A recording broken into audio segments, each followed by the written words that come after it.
So I got about 10 minutes to inspire you all that we have a challenge in front of us, which is that we need more women in technology and that we all have an obligation. We all have an obligation to lean in and help these young women find their own authentic leadership voice so they can help us change the world. Okay.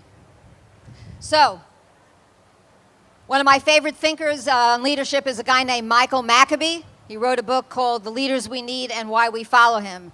And he asserts two main theories in that book. One is that leadership is a relationship between the person leading and the people who are following them.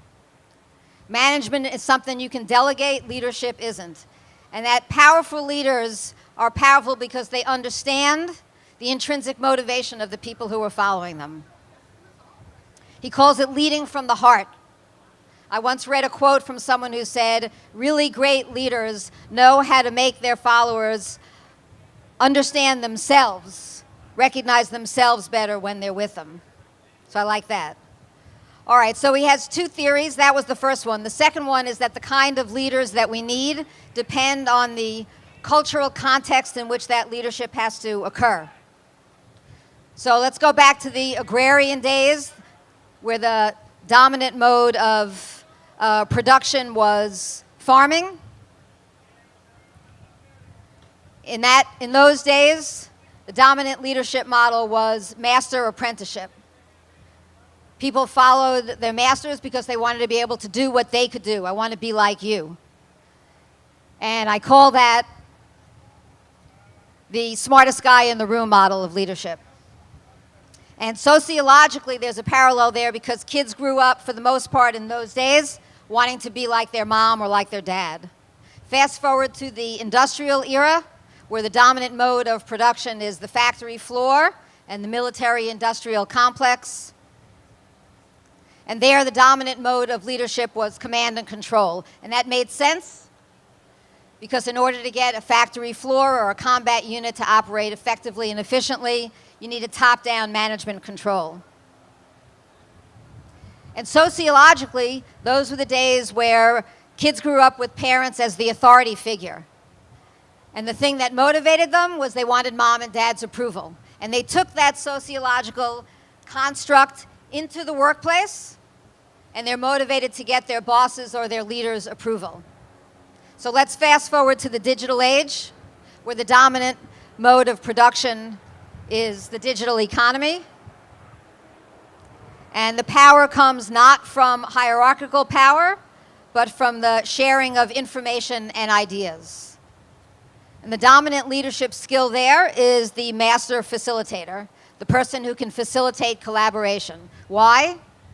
Because it's when you have open collaboration and facilitation that new ideas where the value proposition is get created. And that's where the value is.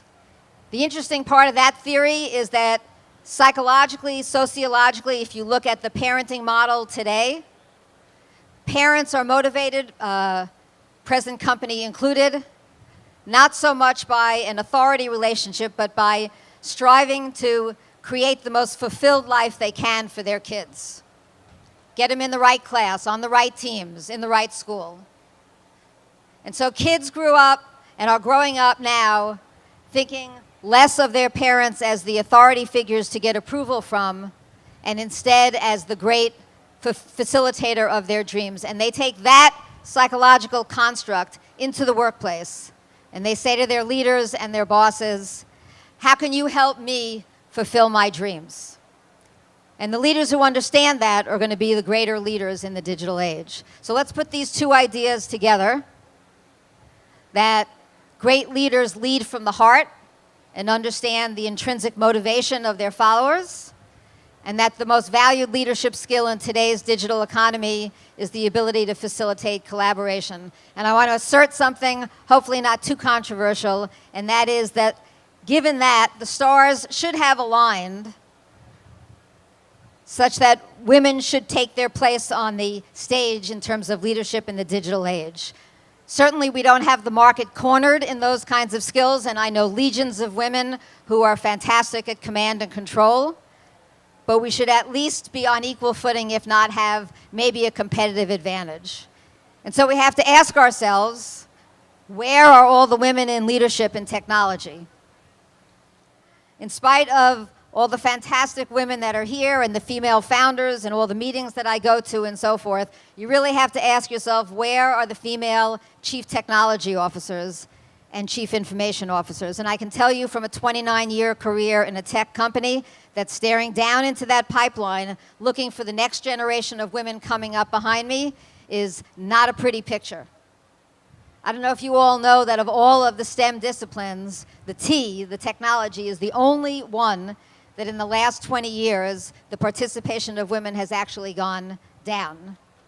And so we have to ask ourselves, what's going on with gender diversity in tech, and ask a fair question about why does it matter? What's wrong with just having a 80+% male-dominated profession? So let's start with one. It's about return on investment. Everybody knows this data. Teams with more gender diversity have better return on investment. So if you care about revenue and profitability, you want a more gender diverse team. 2, it's a pure numbers game. There are 500,000 open tech jobs. Today, that number is expected to double in the next 5 years. It's pure math. It's very difficult to see how we can meet the technology workforce needs if we're literally leaving more than half of the available talent pool sitting on the bench. 3, it's about economic fairness, because the tech jobs are the best paying jobs, and we can't afford to have women sitting on the sidelines of the opportunity to lift themselves out of poverty and into the middle class. I don't know if you know this, the highest paying job in the New York market in tech is application developer. 80% of those jobs are held by men. The lowest paying jobs in the tech field is as a medical lab technician. More than 60% of those jobs are held by women. And so I think you got to ask, what is wrong with this picture? And the last point to bring us back to leadership is that we need more women in leadership. Ray Kurzweil, a brilliant futurist, made the observation that technology is the evolution of human biology.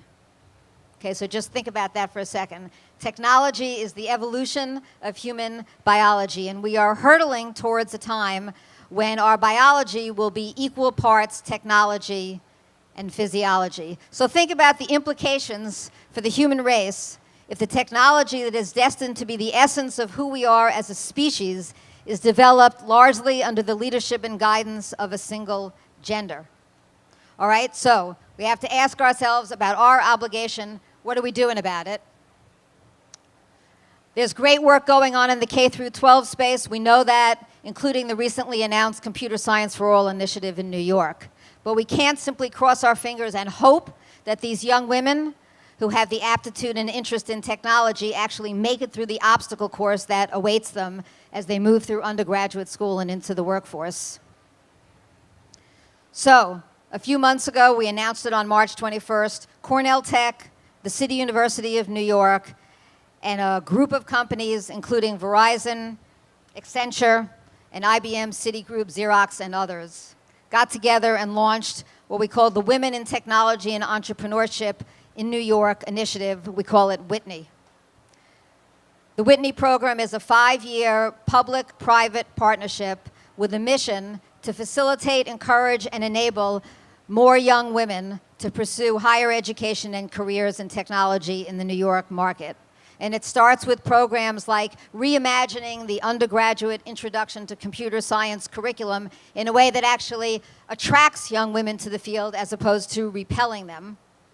Translation, teach them computer science as a tool for solving the problems that they're really interested in and not an end in itself. It includes scholarships to incent young women and, quite frankly, their parents to pursue these kinds of studies because they may not actually have much of a picture of what a career in software development looks like other than a not so flattering stereotype. It includes internships and research positions so they can understand the field better. It includes support for faculty who are trying to imagine how to reinvent their curriculum for an entirely different demographic in their classes. It includes summer programs for rising freshman girls that are on their way into CUNY to grease the skids with a workshop on product design, design thinking, prototyping, coding, and so on, so that in a few short weeks, when they entered the doors of their freshman year, they got a little bit of swagger and enough courage to actually sign up for that first Introduction to Computer Science course. And it involves programs to develop a community so that these young women can feel a sense of belonging as they move along their way. So I want to close by saying, going back to the beginning and saying, what's our obligation to help these young women discover their own leadership voice, as we all did. It starts by understanding that there are multiple ways to inhabit a leadership role. Some young women will naturally lead from the front. These are the cheerleaders and the rabble-rousers who'll charge up the hill and encourage all the rest of the team to follow behind them. But there are some who will more naturally lead from behind. They'll identify great talent, they'll celebrate success, and they'll push everybody up the hill in front of them. And then there are others that are going to lead from the middle, recognizing that being a leader in a team is a necessary but not sufficient formula for success.